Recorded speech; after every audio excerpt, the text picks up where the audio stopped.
자, 오늘은 건물 소유자를 상대로 한 건물 점유이전 금지 가처분이 가능한지, 그런 가처분의 허부, 이런 문제로 이야기를 좀 나눠보겠습니다. 조금 이론상으로 좀 어려운 부분인데요. 좀 경청하셔야 할 것 같습니다. 자, 우리가 일반적으로 건물 철거 청구권을 가지는 토지주라고 하면은 그 건물주에 대해서는 건물 철거 청구권, 그 다음에 토지 인도 청구권 이렇게 가지잖아요. 그리고 만약에 그 건물에 건물주가 아닌, 건물주가 점유하고 있으면은 그냥 건물 철거 청구권, 토지 인도 청구권 이거 이렇게 가지고, 만약에 그 건물을 건물주가 아니라 그냥 세입자처럼 별도 점유자가 있다면 그 사람에 대해서는 건물 퇴거 청구권을 가진다 이렇게 보거든요. 자, 그리고 그에 따른 이제 보전 처분 하면은 건물주를 상대로는 건물에 대한 처분 금지 가처분, 그 다음에 토지에 대한 점유이전 금지 가처분 이렇게 되죠. 그 다음에 별도의 건물 점유자에 대해서는 건물에 대한 점유이전 금지 가처분 이렇게 된다는 거죠. 자, 여기까지는 별로 의문이 없는데요. 자, 근데 이 건물주를 상대로 한 그 건물에 대한 점유이전 금지 가처분, 이게 가능할 수 있을까? 이런 이제 논란이 실무적으로 있습니다. 자, 우리가 유효한 건물 철거 집행을 위해서는 이런 가처분이 사실은 현실적으로는 필요합니다. 필요하다는 겁니다. 그 때문에 이제 이런 걸 인정해야 되지 않느냐라고 하는 논란이 생기는데요. 자, 만약에 이런 가처분이 허용되지 않는다라고 한다면은 점유이전 금지 가처분 이후에, 그러니까 우리가 건물에 대한 점유이전 금지 가처분이죠. 지금 현재 그 건물 점유자를 상대로 가처분 이후에 그 세입자 그 별도 점유자라고 할 수 있는 그런 세입자인 그 기존 건물 점유자가 나간 후에 내보내고 건물주가 다른 세입자를 들여서 점유자를 변경한다면, 자칫 기존 점유자에 대해서 이루어진 점유이전 금지 가처분 집행이 무력화되면서 새로운 점유자에 대한 명도를 위해서 많은 시간이 소요되는 별도의 퇴거 소송을 다시 할 수밖에 없게 되고, 이런 일이 반복되면은 결국은 건물 철거 집행이 사실상 이렇게 불가능해지는 그런 문제가 생길 수가 있다는 겁니다. 자, 한번 보시죠. 대법원 2015년 판결인데요. 이 사건은 이제 승계집행문 부여에 대한 이의소송이고요. 자, 기존 점유자를 상대로 그 점유이전 금지 가처분을 이렇게 했어요. 자, 그런데 새롭게 점유하게 된 사람이 있는데, 그 새롭게 점유하게 된 사람을 이제 원고입니다. 그 사람을 상대로 승계집행문, 그러니까 이게 건물에 대한 명도소송인지 아니면 건물에 대한 명도소송일 겁니다. 자, 건물에 대한 명도 청구권, 명도소송에 기존 점유자가 있어서 그 기존 점유자를 상대로 점유이전 금지 가처분을 받고, 그 다음에 기존 점유자를 상대로 명도 판결을 받았습니다. 자, 그런데 그 점유이전 금지 가처분 집행 이후에 새롭게 점유하게 된 사람이 바로 원고인데요. 기존에 이제 점유자 상대로 그 명도 판결을 받은 그 판결을 가지고 승계집행문 신청을 했단 말이에요. 원고를 상대로 한 거죠. 그랬더니 그 원고가 이거 승계집행문 부여가 문제가 있다. 내가 왜 승계집행문 부여 대상이냐? 라고 해서 이제 이 소송이 제기된 그런 사건인 겁니다. 자, 이 판결 요지는 어떤 부동산에 대해서 점유이전 금지 가처분이 집행된 이후에 제3자가 가처분 채무자의 점유를 침탈하는 등의 방법으로 가처분 채무자를 통하지 않고 그 부동산에 대한 점유를 취득한 것이라면, 설령 점유를 취득할 당시에 점유이전 금지 가처분이 집행된 사실을 알고 있었다고 하더라도 실제로는 가처분 채무자로부터 점유를 승계받고도 점유이전금지 가처분의 효력이 미치는 것을 회피하기 위해서 채무자와 통모해서 점유를 침탈한 것처럼 가장하였다는 등의 특별한 사정이 없는 한 이 제3자를 민사집행법 31조 1항에서 정하는 채무자의 승계인이라고 볼 수는 없다. 이렇게 되는 거죠. 우리가 승계집행문 부여는 민사집행법 31조에 따른 그 채무자의 승계인이 되어야만, 승계인이 되어야만 승계집행문이 이제 발급이 되는데, 우리가 일반적으로 이제 승계집행문 발급은 그 점유이전금지 가처분을 상대로 이제 기존 점유자죠. 기존 점유자 상대로 승계집행문을 발부받았고, 그 다음에 그 사람 상대로 이제 명도 판결을 받은 후에 집행을 들어갔더니 그 기존 점유자가 다른 사람한테 점유를 이렇게 넘기는, 자진해서 넘기는, 그리고 자기는 빠져나가는 뭐 이런 이제 구조가 돼야만 그 바뀐 점유자를 상대로 승계집행문, 그 사람이 점유를 승계했다, 가처분 집행 이후에 점유를 승계했다라고 봐서 그 바뀐 점유자, 변경된 점유자를 그 대상으로 승계집행문 발부를 해준단 말이에요. 자, 그런데 지금 이 사건 같은 경우는 점유 침탈을 한 사건입니다. 그 기존 점유자가 다른 사람한테 점유를 넘긴 게 아니라 새로 점유하게 된 사람이 침탈해서 뺏은 겁니다. 그리고 이렇다면은 그 사람은 채무자의 승계인, 승계집행문이 발급되는 채무자의 승계인이 아니라는 거예요. 설령 가처분이 집행된 사실을 알고 있었다고 하더라도. 그죠? 근데 다만, 이게 이제 실제로는 점유를 승계받고도 이런 가처분 효력이 미치는 것을 피하기 위해 가지고 마치 통모해서 점유를 침탈한 것처럼 가장했다면 그거는 다른 문제다. 그거는 다른 문제인데, 그렇지 않다면은 침탈한 경우에는 그 채무자 승계인이라고 보기 어렵다. 그래서 승계집행문 발급은 힘들다라고 하는 그런 취지입니다. 보시겠습니다. 그죠?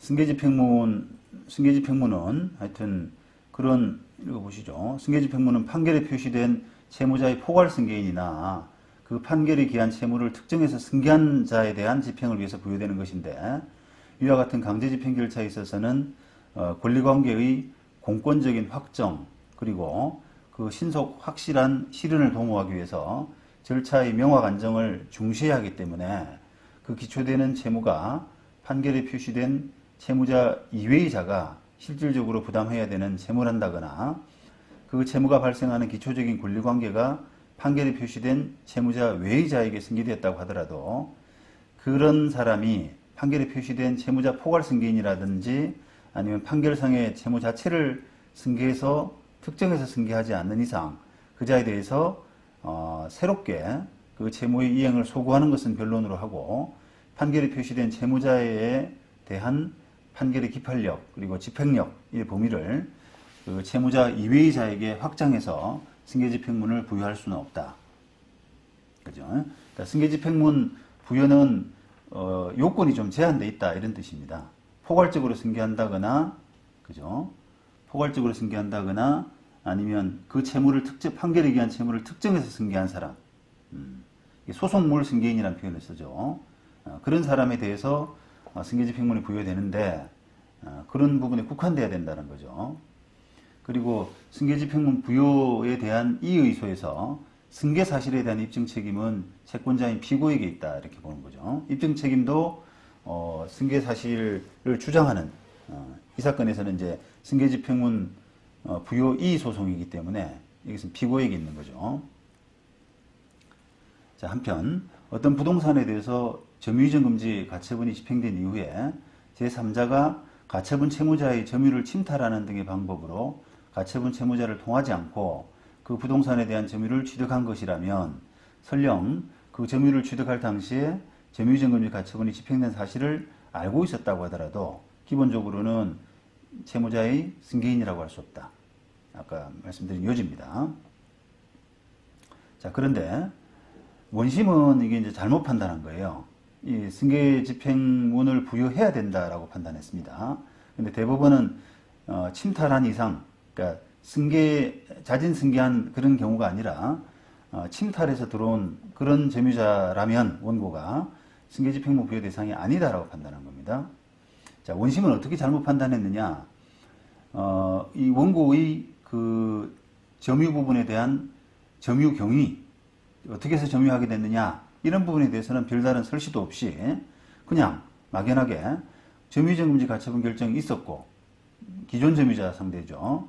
기존 점유자 상대로 점유이전금지 가처분 결정이 있었고, 그 후에 원고가 그 주식회사 대경 등의 점유 부분을 승계하여 점유하고 있으므로 원고에게 독자적인 점유 권한이 있다는 등의 특별한 사정이 없는 한 원고는 점유이전금지 가처분 이후 가처분 채무자들로부터 승계한 사람이다. 그래서 승계집행문 부여 대상이다. 이렇게 해당한 거예요. 그러니까 이게 좀 논리가 좀 어떻게 보면 좀 거칠죠. 원고는 가처분 결정이 있었고 그 이후에 점유하고 있기 때문에 그냥 승계한 사람이다. 이렇게 그냥 본 거예요. 예. 논리가 조금 이제 어설프고 이제 거친 거죠. 자, 더 나아가서 이 가처분 채무자들로부터 이 사건 점유 부분을 이전받은 것이 아니라 그들을 강제로 쫓아내고 그 사건 점유 부분을 점유하기 시작한 것이어서 이 사건 점유 부분의 승계인이 아니므로 승계집행문에 의한 집행을 해서는 안 된다라고 하는 그런 이제 원고의 항변, 그죠? 원고의 주장이죠, 결국. 원고이기 때문에 항변이라기보다는 원고의 주장입니다. 여기에 대해서 뭐라 판단했느냐라고 하면은 가처분 결정 이후에 그 사실을 알면서 가처분 채무자 회사 등의 점유를 박탈하고 점유를 그대로 계속한 이상 그 방법이 매매 등의 정상적인 점유 이전 형식이 아니더라도 점유 승계인이 아니라고 볼 수 없다. 이렇게 해서 그냥 역시 마찬가지로 침탈한 사람이라고 하더라도 가처분 결정 이후라 그러면은 그냥 점유 승계인이다. 이런 식으로 좀 이제 무턱대고 판단한 겁니다. 하지만 이제 이런 원심 판단은 잘못됐다라고 하는 겁니다. 자, 우리가 가처분의 이제 효력 부분을 좀 더 살펴볼 필요가 있는데요. 가처분이 집행되어서 공시된 후에 해당 부동산에 대한 점유가 이전되었다고 하더라도 가처분 채권자에 대한 관계에서 채무자가 여전히 점유자의 지위에 있는 것으로 취급되는 것일 뿐, 이게 이제 가처분의 효력이란 거예요. 그렇다고 해서 소유자에 의한 처분 자체를 금지한다거나 점유를 취득한 제3자에 대해서 곧바로 가처분의 효력이 미치는 것은 아니다. 이런 거죠. 점유이전 금지 가처분의 채권자와 채무자 사이의 집행력이 있는 본안 판결을 집행 권한으로 해서 제3자에 대해서 강제 집행을 하려면 제3자가 민사집행법 31조 1항에 정한 채무자의 승계인이어야 한다. 그죠? 예. 맞는 판단입니다. 자, 그런데 과연 채무자의 승계인이냐라고 하는 부분을 좀 살펴봐야 된다는 겁니다. 원심법원은 그냥 점유정지 가처분 이후에 들어왔다면 그냥 승계인이다. 이렇게 판단했는데, 대법원은, 이 31조 요건에 맞는지, 채무자의 승계인이 되는지 하는 부분을 판단해야 된다는 거예요. 자, 그런데 제3자가 법률의 규정 또는 법률 행위에 의해서 가처분 채무자로부터 점유를 이전받지 아니하고 채무자의 점유를 불법으로 침탈한 경우라면 그를 채무자의 승계인이라고 할 수는 없다. 그죠? 점유이전금지 가처분이 집행된 이후에 해당 부동산에 대한 점유를 취득한 제3자는 그 점유이전금지 가처분의 집행 사실을 알았을 가능성이 높고 가처분 채무자로 하여금 별소를 제기하도록 하는 것이 번거로운 면이 있다. 그죠? 그러니까 요거를 이제 인정 안 할 때는 이런 부분, 점유 침탈해서 새로운 사람이 들어왔다라면 그 사람에 대해서는 별소를 제기할 수밖에 없거든요. 승계집행부 부여가 안 되기 때문에. 자, 그런 부분이 굉장히 번거롭고 또 시간도 많이 걸리고 그런 거죠. 그런 부분이 있지만 이렇게 판결의 기판력이나 집행력의 범위를 확장할 필요성이 있다는 이유만 가지고, 그죠? 그런 필요성 때문만 가지고는 법령의 근거 없이 채무자의 승계인 이외의 자에게 승계집행문을 부여할 수는 없는 것이다. 그렇습니다. 그래서 아까 말씀드린 것처럼 이렇게 통모해서 하는 경우가 아니라 그러면은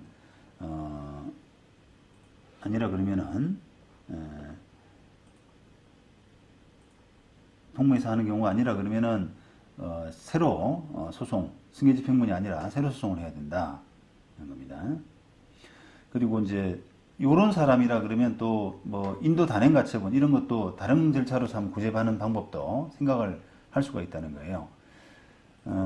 채무자와 제3자가 통모해서 점유의 침탈을 가장하였다거나, 그죠? 가장하였다거나, 제3자가 가처분의 집행 사실을 알면서도 아무런 실체법상의 근원 없이 해당 부동산의 점유를 침탈한 경우라면 채권자가 그러한 점을 소명해서 인도 단행 가처분 같은 것도 가능하잖아요. 그래서 그런 다른 절차로 해야지 그걸 바로 승계집행문, 부여 신청, 부여 절차 이런 부분으로 가는 것은 적법하지가 않다 이런 겁니다. 그래서 원심은 원고가 이 점유 부분을 어떻게 점유하고 있는지, 그죠? 점유의 경위, 그 다음에 이런 관계 이런 부분들을 더 심리해 가지고 침탈인지 아니면 그냥 승계인지 이런 부분을 좀 판단해야 된다는 겁니다. 그런데도 앞서 본 바와 처럼 그런 거 없이 그냥 무턱대고 승계인이다 이렇게 판단한 것은 잘못된 거다 이렇게 봅니다. 자, 그리고 이런 이제 요런 바탕하에서 우리가 아까 처음에 얘기했던 것처럼 건물주가 직접 건물주에 대한 점유이전금지 가처분이 가능하느냐 이 문제를 이제 논의를 해야 되는데 가능할지 안 할지 하는 부분에 대해서는 아직 판례가 아직 없습니다. 대법원 판례는. 그런데 이제 하급심 판례는 조금 논란이 되고 있고요. 그런데 제가 좀 살펴보니까 이걸 허용하는 판결, 그러니까 점유이전금지 가처분을 건물주에 대한 점유이전금지 가처분을 인정해야 된다라는 그런 판결이 일부 있긴 하지만은 인정하지 않는 불허하는 판결이 대부분이더라고요. 그래서 여러분들도 이제 그렇게 이해하시면 될 것 같습니다. 대세는 어쨌든 불허한다라고 하는 거고요. 왜냐하면은 피보전 권리에 이제 문제가 있습니다. 판결에 나중에 이유를 좀 이렇게 설명드릴 텐데 피보전 권리에 문제가 있기 때문에 어렵다라고 생각하시면 돼요. 자, 피보전 권리에 왜 문제가 있느냐? 우선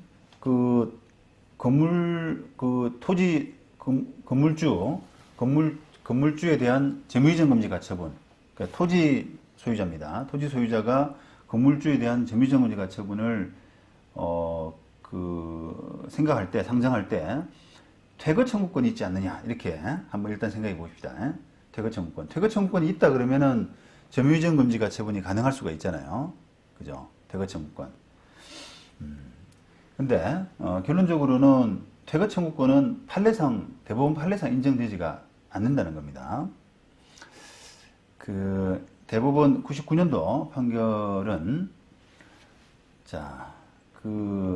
건물의 소유자가 건물의 소유를 통해서 타인 소유의 토지를 점유하고 있다고 하더라도 그 토지 소유자로서는 건물의 철거와 대지 부분의 인도를 청구할 수 있을 뿐이고 자기 소유의 건물을 점유하고 있는 자에 대해서 그 건물에서 퇴거할 것을 청구할 수는 없다. 이렇게 되죠.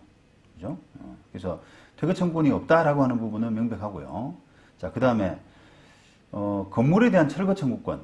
이걸 근거로 해서 건물에 대한 점유이전 금지 가처분. 이걸 할 수 있지 않느냐. 이런 방법도 한번 고려해 볼 수 있거든요. 이 부분도 한번 보시죠. 일단은 대세는 인정을 하지 않는 부분인데요. 청주지방법원 판결에 보시면 이게 아마 보존처분 신청 사건의 사건 번호인데요. 라번 이게 이 본안에서에서 주장하고 있는 건물 철거 청구권 이걸 가지고 점유이전 금지 가처분 할 수 있지 않느냐 라고 하는 것이 다투어진 사건 같은데요. 신청 사건에서.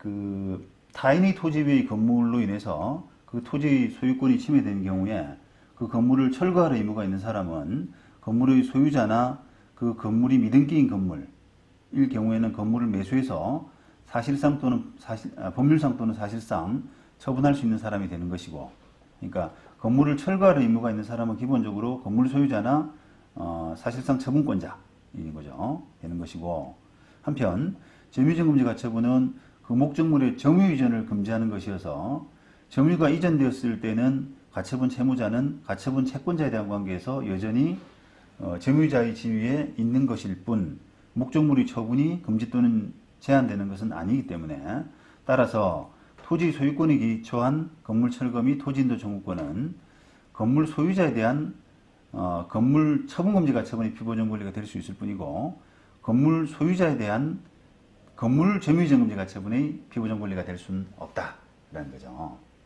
그죠? 그러니까 결론적으로는 이게 건물 점유이전금지 가처분은 피보전 권리로서는 좀 철거 청구권 가지고는 좀 힘들다는 거예요. 자, 이런 가처분을 허용한 아까 이제 북부지방법원 판결이 있는데요. 그 뭐라고 했냐면 이 사건도 이제 그 건물주가 직접 여기서 자동차 공업사를 운영하면서 점유하고 있는 이런 케이스인데, 그렇다 그러면은 이 채무자는 토지나 건물을 점유하고 있다 이렇게 본 겁니다. 토지나 건물을 다 점유하고 있다 소명되고, 채권자는 이 사건 토지의 소유자로서 소유권에 기한 방해배제 청구권의 행사로 이 사건 토지의 인도와 더불어서 건물에 대한 철거 청구, 그 다음에 이 사건 건물의 점유자에게 퇴거를 할 수 있다 이렇게 판단했어요. 그러니까 이 사건 건물의 점유자라고 본 겁니다. 점유자라고 봐서 퇴거를 구할 수 있다. 그래서 그 토지 소유권에 기한 방해배제 청구권의 일환으로 건물 소유자이자 점유자에 대해서는 퇴거 청구가 가능하다 이렇게 진짜 판단을 했단 말이에요. 그죠? 근데 이런 논리는 사실은 또 건물주에 대한 퇴거 청구권이 없다라고 본 이런 대법원 판결하고도 또 정면으로 배치되는 그런 결론이 됩니다.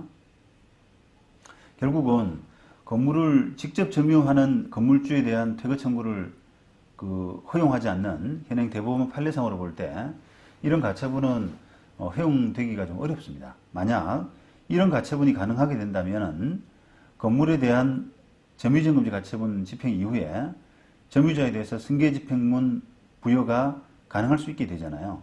그런데 건물주에 대한 판결은 건물 철거와 토지인도 청구권인데, 이를 근거로 해서 보세요.